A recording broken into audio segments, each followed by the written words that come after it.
सन 2030 तक हिंदुस्तान बन जाएगा मुस्लिम राष्ट्र, देश में होगा मुस्लिम प्रधानमंत्री। ऐसी ही कुछ अफवाहें अक्सर हवाओं में उड़ने लगती हैं और देश का माहौल बिगड़ने लगता है।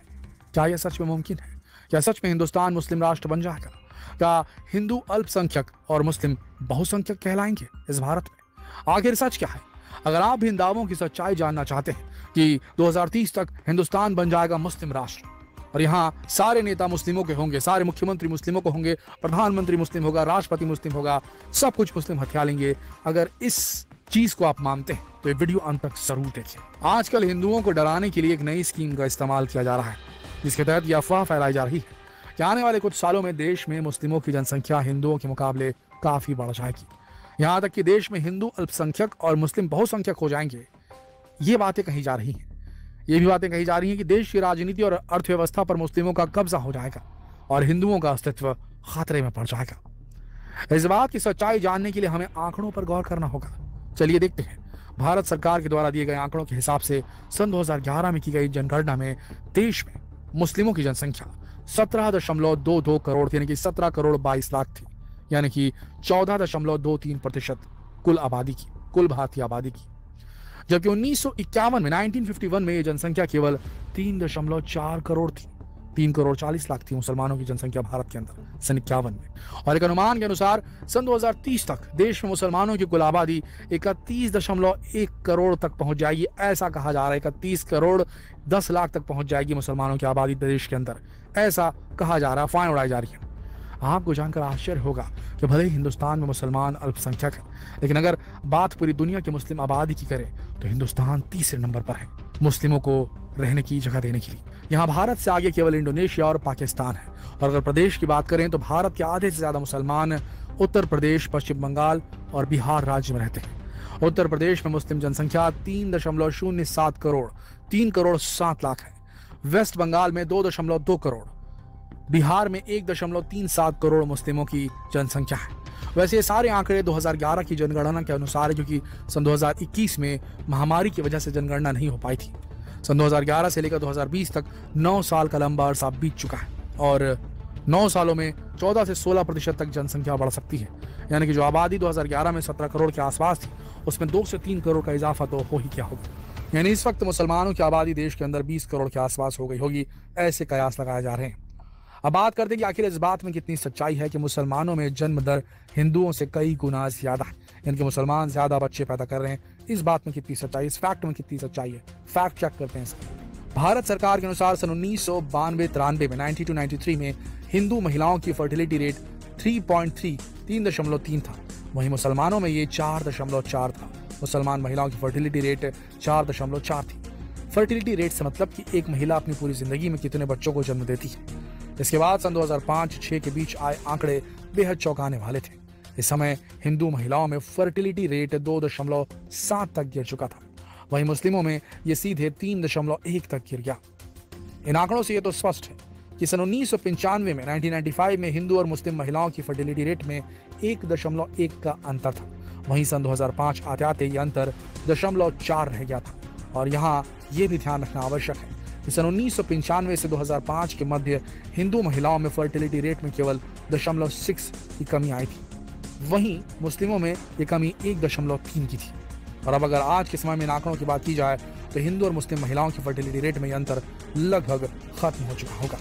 लेकिन इसके बावजूद भी अक्सर मुसलमानों की आबादी को लेकर भ्रम फैलाया जाता है और इसके पीछे कारण भी मजेदार दिए जाते हैं। कहा जाता है कि मुस्लिम पुरुष 4 शादियां करते हैं, उनके 40 बच्चे होते हैं। लेकिन दोस्तों, अब जरा अपने आसपास नजर दौड़ा कर देखिए। आपके आसपास के एरिया में जहां तक आपकी नजर यह सोच जा सकती है, आपने कितने मुस्लिम पुरुषों की 4 बीवियां देखी हैं, ये जरा चेक कीजिए। कितने परिवारों में 40 बच्चे देखे हैं, ये जरा चेक कीजिए। आजकल महंगाई के दौर में जहां 1 बीवी और 2 बच्चों के परिवार को पालना मुश्किल होता है, वहां 4 बीवियों के बारे में कौन सोच सकता है, जरा सोचिए। और वैसे भी आजकल जैसे जैसे मुस्लिमों में शिक्षा और ज्ञान का प्रसार हो रहा है, उनकी सोच में काफी बदलाव आया है। आजकल के मुस्लिम परिवार भी 1-2 बच्चों से ज्यादा बच्चों के बारे में नहीं सोचते। हाँ, एक दौर था जब मुस्लिम परिवार गरीब और पिछड़े हुआ करते थे और ये एक कड़वा सच है कि कोई परिवार जितना गरीब और अनपढ़ होता है, उसके यहाँ आपको उतने ही अधिक बच्चे दिखाई देंगे। आज भले ही मुसलमानों में एजुकेशन का प्रतिशत काफी हद तक बढ़ा है, लेकिन फिर भी मुस्लिम आबादी का एक बड़ा हिस्सा आज भी मुफलिसी और अभावों में जीता है। एजुकेशन के नाम पर उन्हें मदरसों में शिक्षा मिलती है, जहाँ उन्हें साइंस और समाज से अलग केवल धर्म की शिक्षा ही दी जाती है, जिसकी वजह से उनकी सोच काफ़ी पिछड़ी हुई होती है और वो परिवार नियोजन और परिवार कल्याण जैसी बातों से दूर रहते हैं। सन 1992-93 में 92-93 में हिंदुओं में परिवार नियोजन दर 41.6% थी, वहीं मुस्लिमों में यह दर 27.7% ही थी। वहीं सन 2005-6 में हिंदुओं में परिवार नियोजन दर बढ़कर 57.8% हो गई, 57.8% हो गई। वहीं मुस्लिमों में भी इसकी संख्या बढ़कर 45.7% हो गई। और अब समाज बदल रहा है और अब मुस्लिम आबादी का एक बड़ा हिस्सा एजुकेशन की ओर रुख कर रहा है और उम्मीद है कि आने वाले समय में ये आंकड़े और भी कम हो सकते हैं। इसकी वजह से इस बात के बहुत कम चांसेस हैं कि आने वाले समय में मुस्लिमों की आबादी में तेजी आएगी। भारत दुनिया के 94% हिंदुओं का घर है।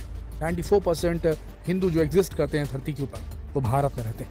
नेपाल के अलावा भारत दुनिया का दूसरा सबसे बड़ा हिंदू बहुल देश है। फिर लोगों में मुस्लिमों की जनसंख्या को लेकर इतनी गलत फहमियाँ क्यों? इसका एक बड़ा कारण धर्मांतरण को भी बताया जाता है। लोगों में भ्रम फैलाया जा रहा है कि मुस्लिम धर्मगुरु दूसरे धर्म के लोगों से जबरदस्ती धर्म परिवर्तन करवा रहे हैं, जिसकी वजह से मुस्लिमों की जनसंख्या बढ़ रही है। संयुक्त राष्ट्र ने सन 2019 में अनुमान लगाया कि 17.5 मिलियन लोग हैं जो भारत में पैदा हुए बाहर चले गए और 5.2 मिलियन लोग ऐसे हैं जो विदेशों में पैदा हुए और भारत में रहते हैं। करीब 30,000 भारतीयों पर किए गए सर्वे में कुछ लोगों ने बताया कि वे बचपन में धर्म परिवर्तन कर चुके थे। 99% वयस्क जो हिंदू थे वो आज भी हिंदू हैं। मुस्लिम परिवारों में पैदा हुए 97% वयस्क अभी भी मुस्लिम हैं और ईसाई परिवारों में पैदा हुए लोगों में से 94% अभी भी ईसाई हैं। धर्मांतरण के आंकड़ों पर नजर डालें तो 0.7% लोग हिंदू परिवार में पैदा तो हुए थे, लेकिन अब उनकी पहचान हिंदू के रूप में नहीं है। ऐसे में भारत की विशाल जनसंख्या को देखते हुए प्रवास या धर्मांतरण की भूमिका 0 के बराबर है। तो अगर ये कहा जाए कि मुसलमानों की जनसंख्या को लेकर ही कही जा रही बातें केवल कोरी अफवाह है तो गलत नहीं होगा। ये राजनीतिक पार्टियों के द्वारा फैलाया जा रहा माया जाल है, जिसमें वो देश की मासूम जनता को फंसाकर अपना स्वार्थ साधना चाहते हैं। उन्हें ना हिंदुओं से मतलब है न मुस्लिमों से। उनका मकसद केवल सत्ता में बने रहना है और इसी के चलते देश में एक बार फिर फूट डालो और राज करो की नीति पर काम किया जा रहा है और देश की जनता को बेवकूफ़ बनाया जा रहा है। और ये तो सोचने वाली बात है कि जिस देश में हिंदुओं की आबादी मुस्लिमों के 4 गुना से भी ज़्यादा है, वहाँ के हिंदुओं को ये कहकर डराया जा रहा है कि वो एक दिन अपने ही घर में मेहमान बन जाएंगे, उनकी संख्या कम हो जाएगी, जो कि सुनने में ही नामुमकिन सा लगता है। दोस्तों, इस बारे में आपकी क्या राय है हमें कमेंट में ज़रूर बताइएगा। वीडियो को अपने दोस्तों के साथ ज़रूर शेयर करें ताकि वो भी सवाल का जवाब दे सकें। कल फिर मिलते हैं एक और रोचक इन्फॉर्मेटिव वीडियो के साथ। तब तक के लिए आप सबका इस वीडियो के अंदर बने रहने के लिए दिल की गहराइयों से धन्यवाद।